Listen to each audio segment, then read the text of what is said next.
Hello বন্ধুরা, আমি আবার চলে এসেছি নতুন একটা রান্নার রেসিপি নিয়ে। দেখো, আমি আজকে বানাচ্ছি ইডলি। ইডলির ব্যাটারটা আমার কেনা ব্যাটার। ওইটাকে আমি ইডলি মোল্ডে দিয়ে দিচ্ছি। মোল্ডটা একটু তেল গ্রিস করে নিয়েছিলাম। তো এখন আমি ইডলি মোল্ডে ইডলিগুলো দিয়ে এখন 15 মিনিটসের জন্য দিয়ে দেবো ভাপে। তো এটা স্টিম হচ্ছে। 15 মিনিটস পর আমি খুলে দেখছি একটা টুথপিকের সাহায্যে যে হয়েছে কি না।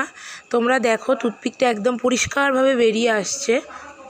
তো এইবারে আমি কি করব, এইগুলোকে মোল্ড আউট করার জন্য বের করে রেখে ঠান্ডা করতে দেব।